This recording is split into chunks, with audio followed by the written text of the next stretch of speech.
This band disrupted the metal scene, and most importantly, it's a song that introduced a new sound to current metal fans and non-metal fans worldwide. How did we get from the times of brutal and trashy metal to kawaii metal? How did we get to Gimme Chocolate? This is the story of Babymetal.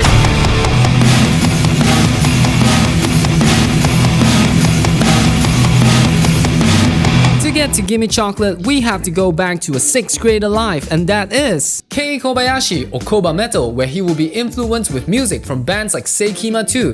This kid is definitely into metal, and he would eventually grow up and enter the Japanese entertainment industry by joining a talent agency called Amuse Inc.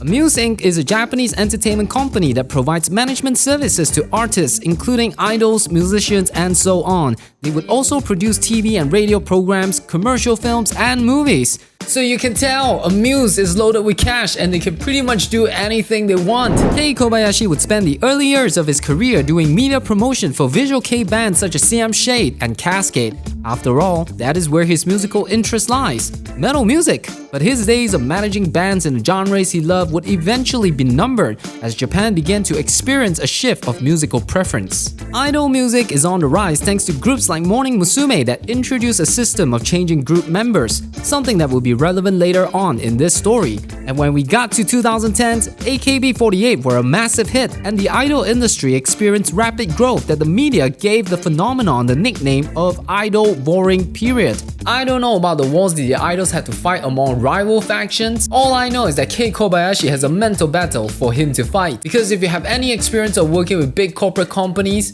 is that businesses follows trends. This means that our metal-loving Kei Kobayashi would have to sink his teeth into idol projects. On March 14, 2009, Kei Kobayashi found himself accompanying a badass visual kei band named... Oh sorry, I made a mistake. He accompanied a young girl group aged 10 to 11 years old by the name of Mini Party. Mini Party is a patissier team group that would eventually be part of a group that Babymetal is in together. And also, both yui-metal and moa-metal would subsequently be future members of that group. Lots of linkages here.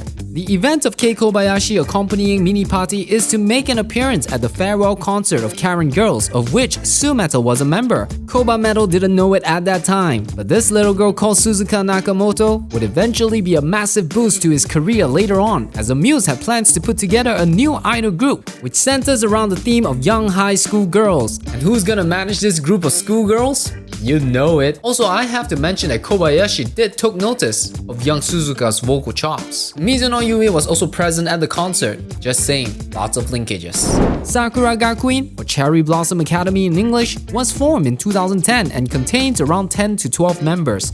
The group members are within the Japanese compulsory education age range, between 10 and 15 years old. At that time, Su-metal, yui-metal, and moa-metal were at the age of 10 and 12 when they first debuted as Sakura Gakuin members.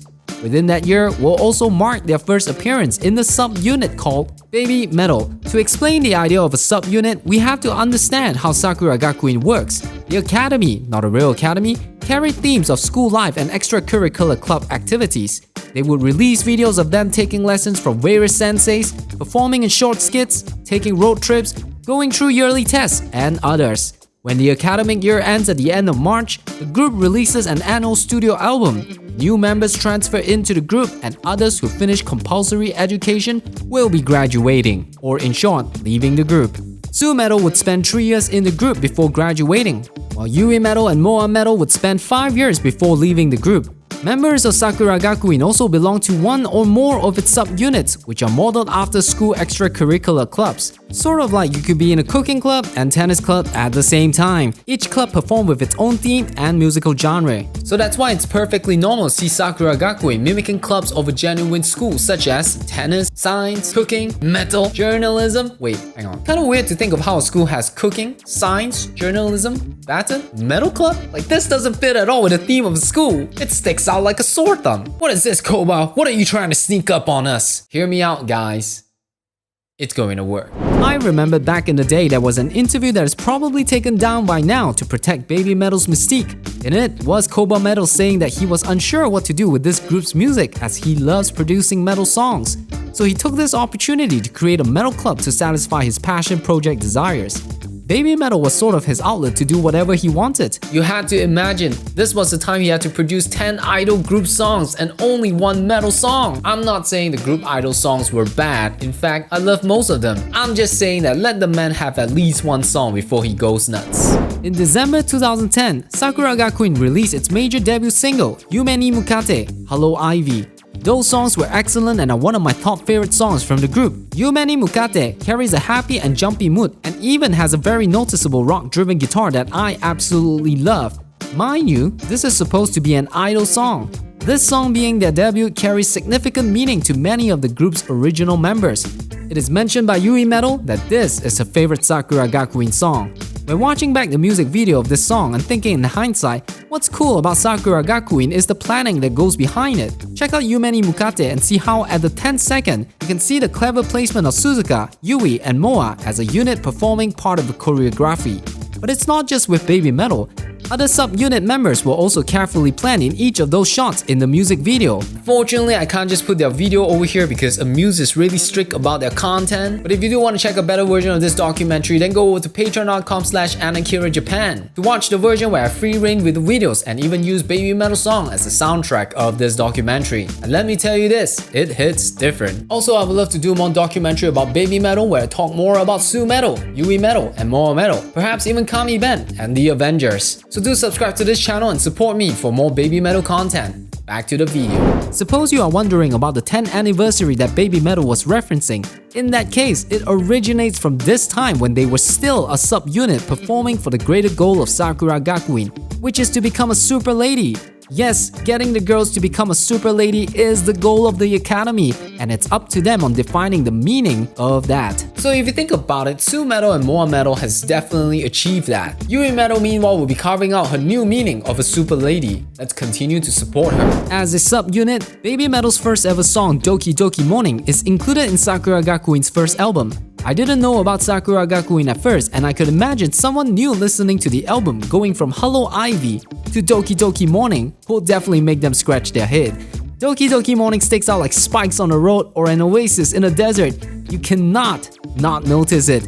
Though the music genre and its mixing sound nothing like the other songs, Doki Doki Morning's vocal melody is the chain that continues the flow of Sakura Gakuin influences in the album, thus tying everything together.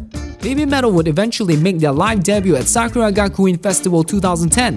This is when we get to see the first incarnation of the Babymetal style, which is the lowly, gothic, girlish type of look. Not only that, but we were also graced by the performance of the legendary White Shirt fan. Around this time, the girls openly declared that they were not fans of metal music and were rather shocked at it. Dabbing into this new style of music in their young career also brought them new experiences. The girls were surprised by the audience laughing when they were lying down during the Doki Doki Morning song break, and laughing at a metal song, that's not what we metalheads do. But to the fans, this was not a metal experience, but another part of the Sakura Gakuin experience where they could dance and shout signature chants usually heard at an idol festival. The 10 girls have a small but solid fan base because Sakura Gakuin allows fans to be invested in the group's members. Episodes like Nendo Test, Low Girl, yearly appearances in Hot Wave showcases their personalities, friendships, and growth.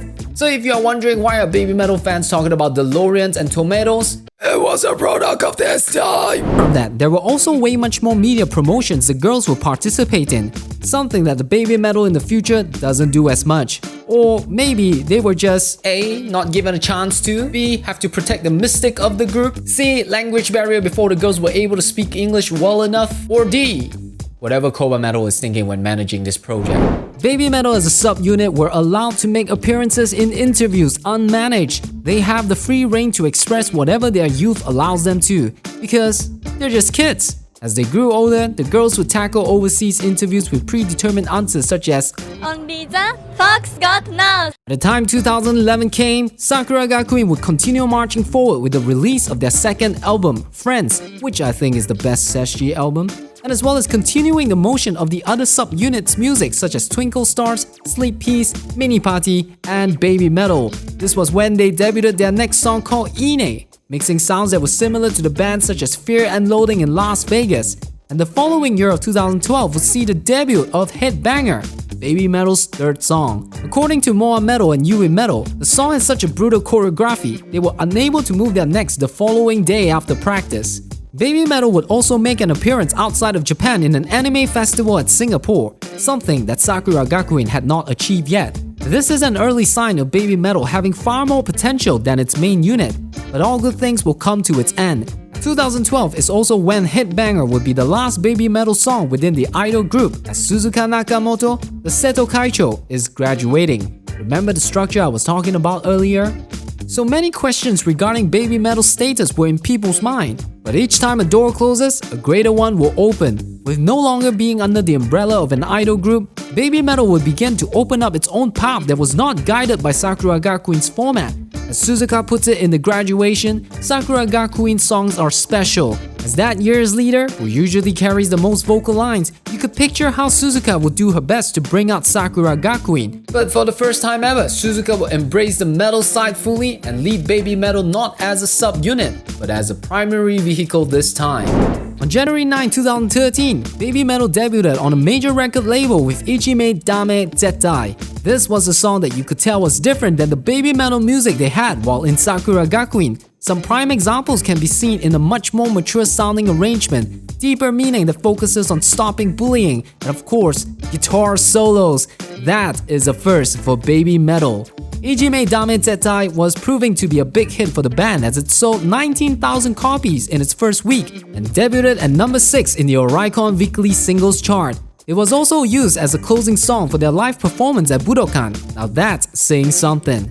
Now as a band, Babymetal could no longer function just like an idol unit and had to take a more band-driven approach to grow by performing in front of live audiences. They did that by entering into the heart of rock and metal fans by making appearances in Summer Sonic Festival and Sonosphere. As a band boldly declaring themselves as Kawaii metal, it was not taken so well by the Western metal community at first. However, in Japan, Kawaii metal, or more like idol and metal, was already a massive hit with the Japanese audiences.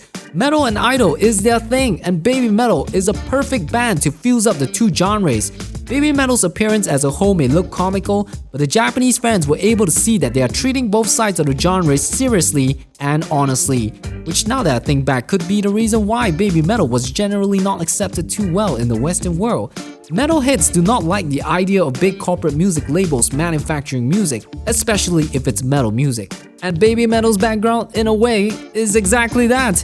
Except that it is led by a guy who's really into metal and is at the right place and the right time. Part of what makes Babymetal work so well is because koba-metal could take care of the metal side, while su-metal, moa-metal, and yui-metal, who have at least 5 years of idol experience, could take care of the other side. Fast forwarding to December 21st, 2013, Babymetal would premiere Gimme Chocolate at the Makuhari Messe event hall. The live performance video would eventually be used as the official music video of the song and is posted on YouTube on February 25th, 2014, one day before the release of their debut album. With a backdrop of thousands of fans and combined with the imagery of 3 girls dancing to a trashy metal track, followed by Black Babymetal's onomatope shout, this was a recipe to be a viral hit.